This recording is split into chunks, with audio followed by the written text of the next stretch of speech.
Nice. Cool. It's a big box for a gift card. Yeah.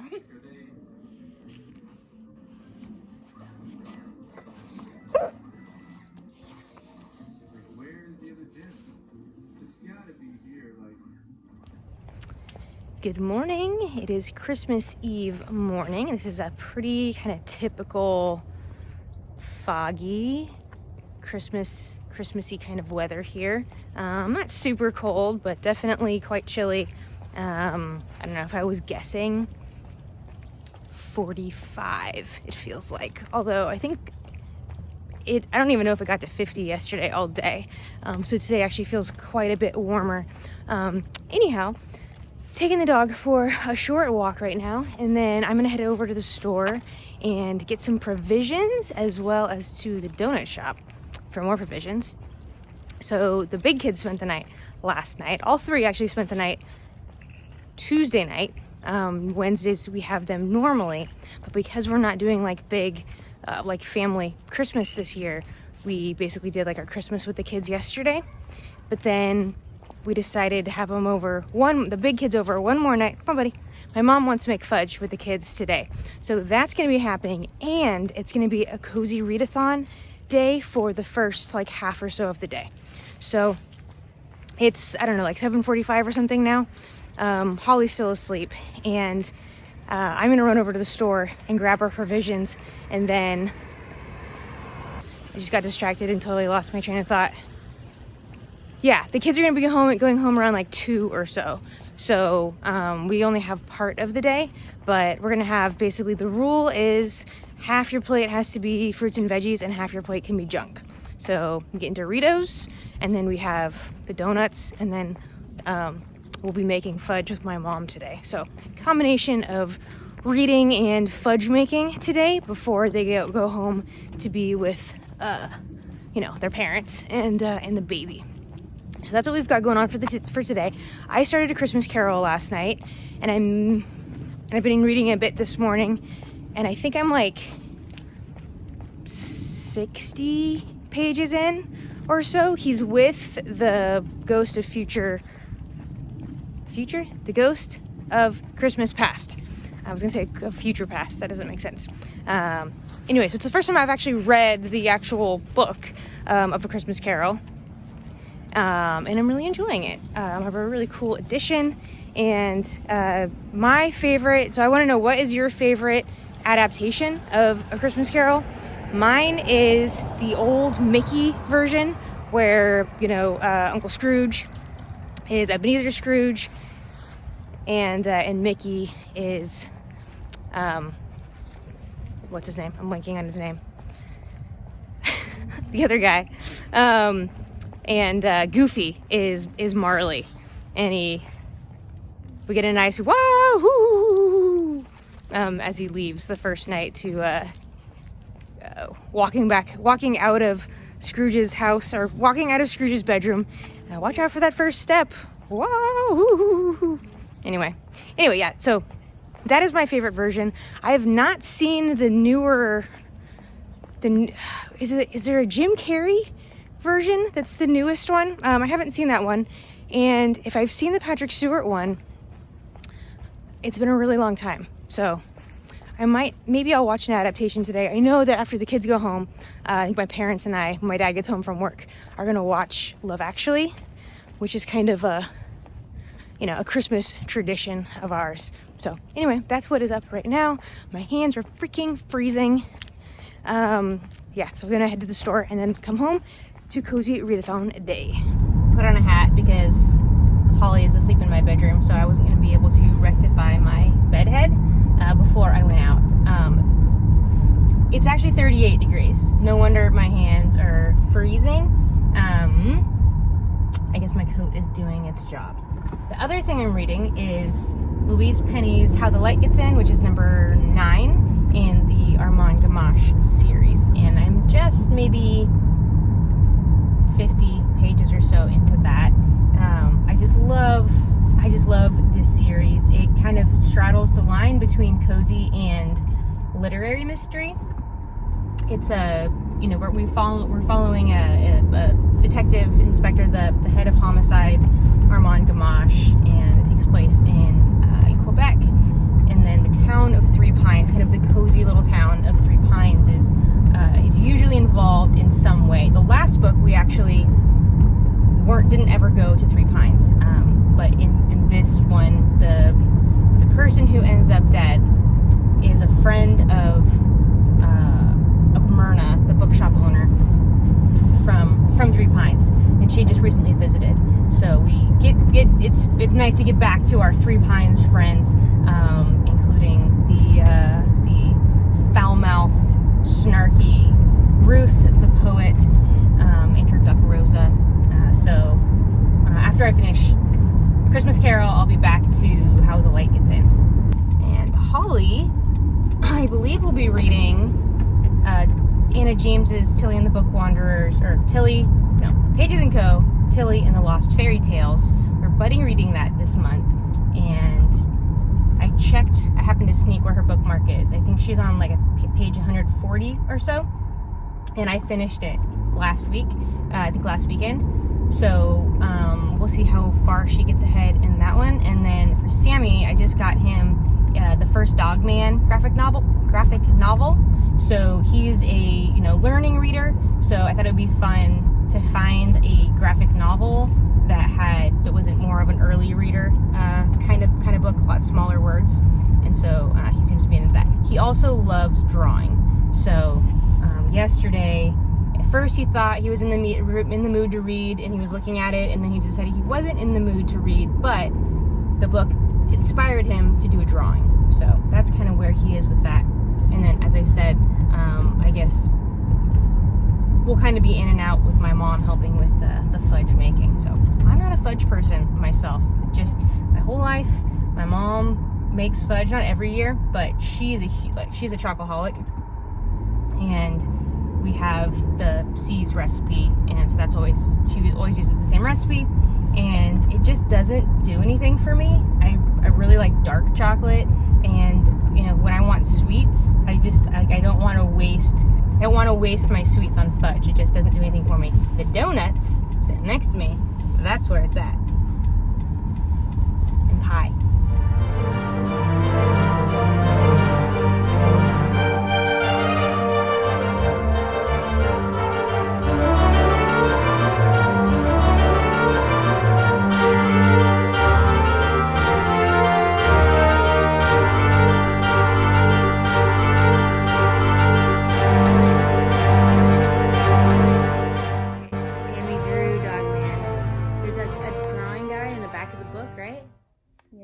Very good. Cool. Did you read any of it yet? No. Okay. Hey, Holly.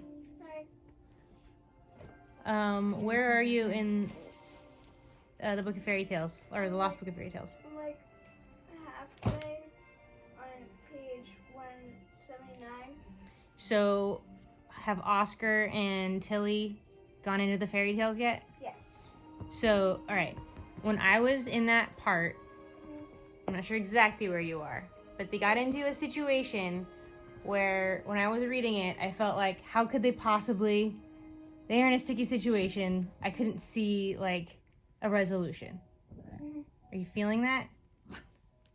Like, how on earth are they going to get out of this one? Yes.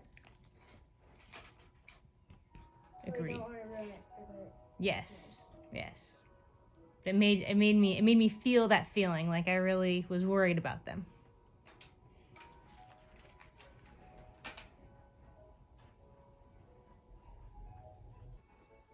Yay, I just finished A Christmas Carol.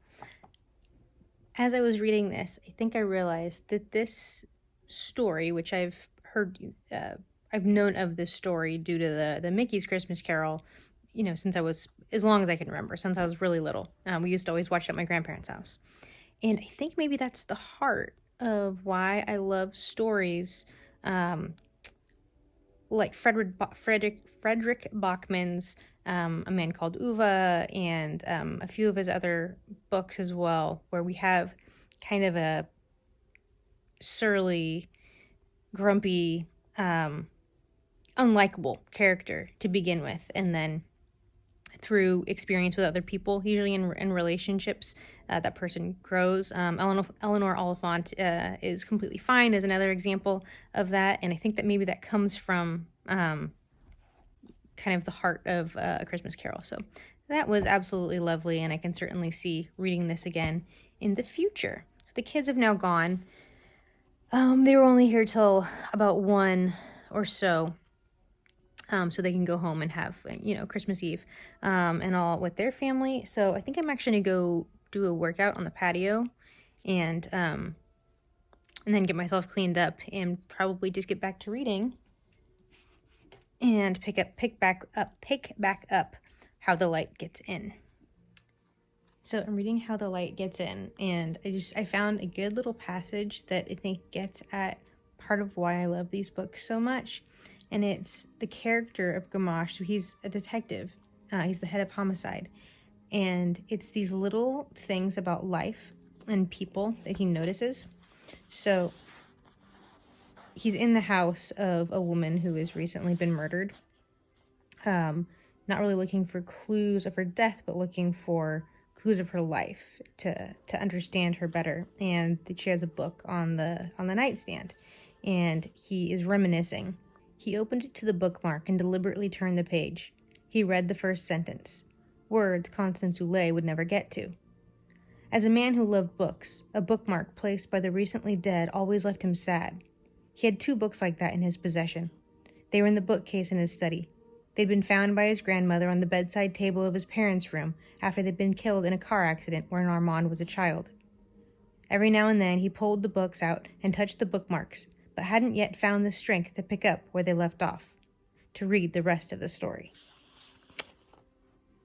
That's Armand Gamache. I was wondering if you might do me the honor of the dance tonight.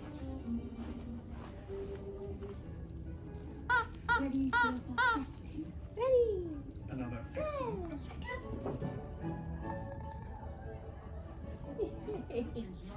Good girl. Not too spellbound to chat. Did you know? Hey, so today is Boxing Day, which that's not even a word that I knew until maybe a year or 2 ago. Really watching British booktubers was where I learned that Boxing Day was a thing. As far as I know, in the States, it's just December 26th. It's just the day after Christmas. So if you're in the States, do you know what Boxing Day is? Is that something that you're even aware of? But anyhow, I'm in my co-working space all alone here. There's one guy who's working in his office.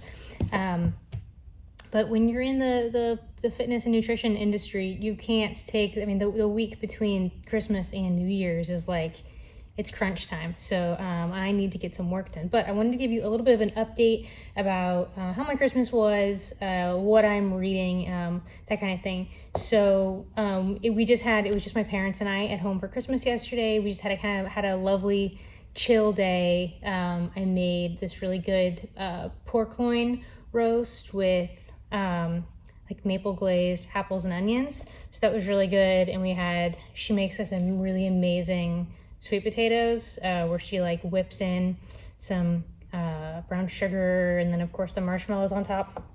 So that was really good. And then Brussels sprouts, and then we had pie. So it was really, really simple. And we ended up watching all 6, I think, episodes of Bridgerton, which is a Regency romance. It's a book series. I think Julia Quinn is the author. I've never read it. I happened to hear Simon Savage mention it, and we got into it really fast. And my mom, who's not usually really into period pieces at all, we all 3 of us got really sucked into it.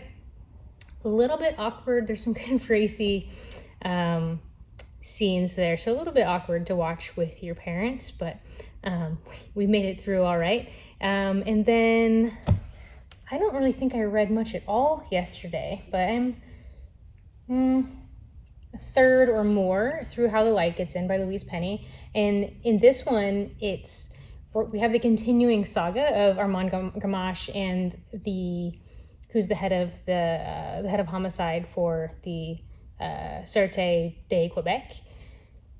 And there's this ongoing drama with I think he's the superintendent of the police, basically.